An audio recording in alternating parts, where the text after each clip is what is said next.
What is up, everyone? Welcome back to another video.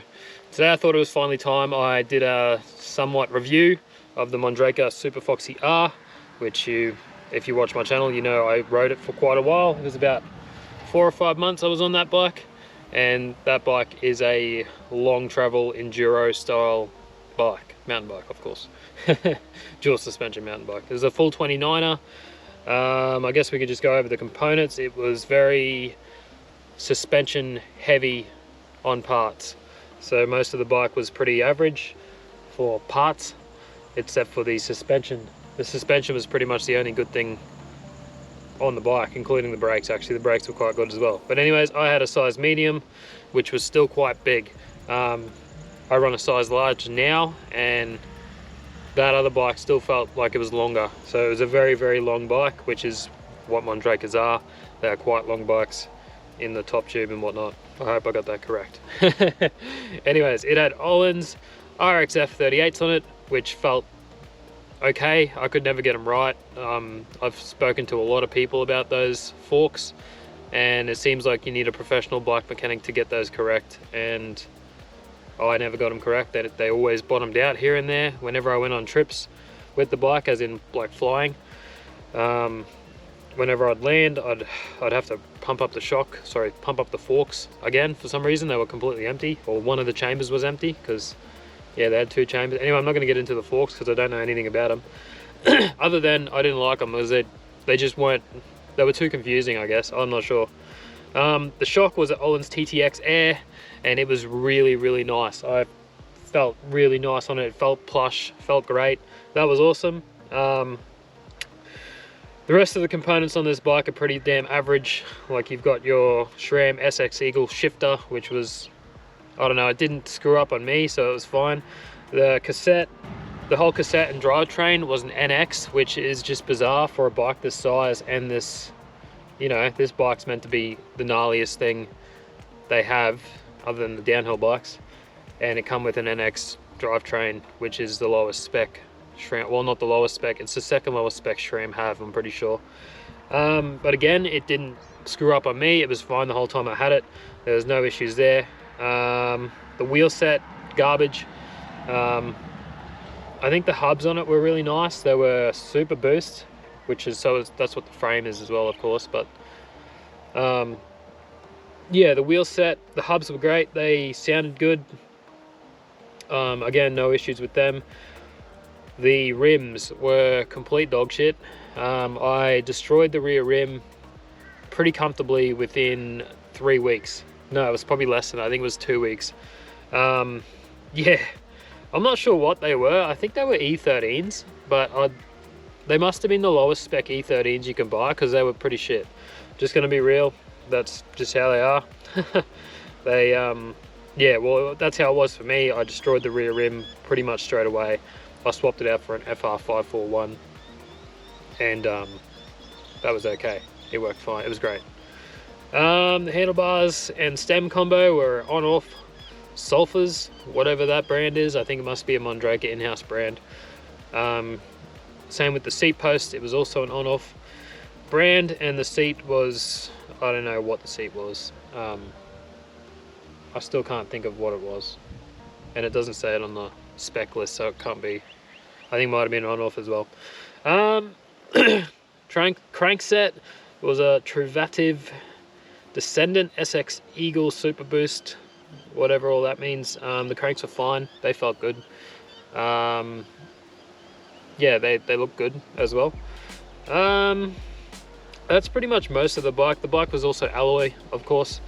It's a Alloy Stealth Evo 6061 hydroformed tubing. Yeah, I don't know what any of that means. I just ride the bike.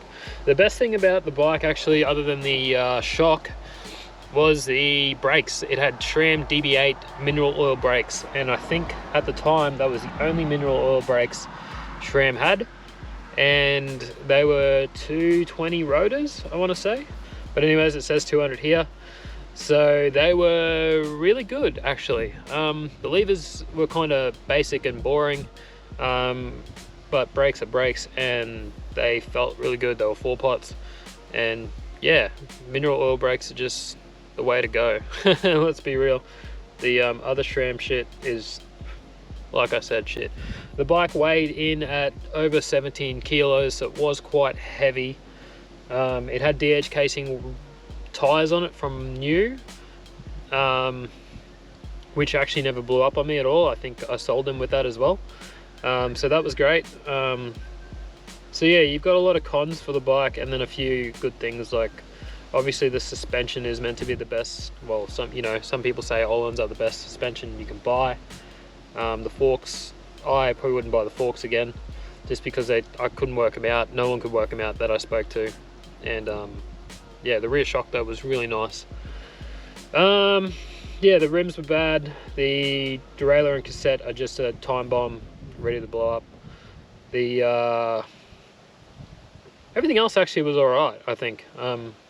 Nothing, like I said, nothing blew up on me. Actually, I did change out the bars.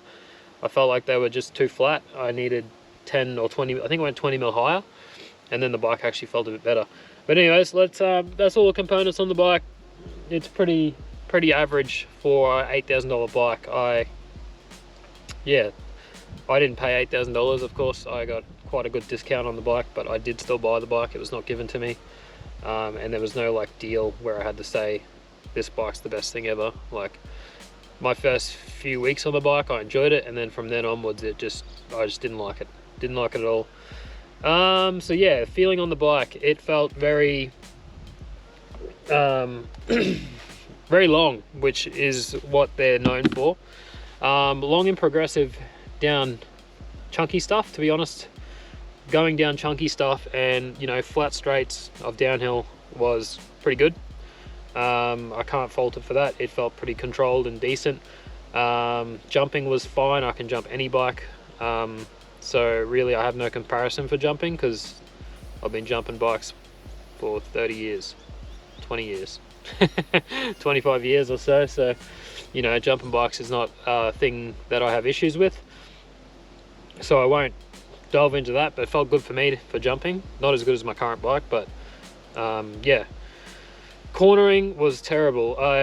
It never felt good in corners for me, especially tight corners. It just felt so long. I called the bike a bus many times, or a semi-trailer. It just felt so long and slow in corners, and it was just never... Yeah, when I changed the bars, actually, it started feeling a bit better, but even then, it still just didn't feel great. It always felt awkward. That's one thing I'll give this bike. It was always quite awkward. But yeah, I just don't think it's worth buying one, or that model anyway. Maybe other models are better, like maybe it's just the Superfoxy R, because of the Öhlins, they have to, you know, take away a lot of money elsewhere to afford to put Öhlins on it. And I don't think you really need Öhlins anyway, like Zebs. If you're just the average rider, I don't know, to be honest. I just ride things and away I go. I can ride any fork, so it's fine. I don't really care too much about the plushness and all that stuff. Just away you go. Yeah, the bike didn't feel very good. When I rode very steep trails, it felt very sluggish and difficult. And I only really understood how difficult it was when I moved on to my current bike, which is the Nomad. And the other bike was just, it wasn't playful. There we go. It was awkward and not playful. And that's the two words I'd definitely give this bike: awkward, not playful, and not really worth the money you spend. As you can see, there's lots of these bikes on Marketplace. Well, there's not lots, but they're all of them are on Marketplace. At least like when I was trying to sell mine, there was 3 others and 2 more guys that I knew were selling theirs as well, but they just hadn't put it on the market yet. So there was like 5 bikes just in South Queensland that were being sold, and everyone said the same things. It was awkward, weird to ride, not great.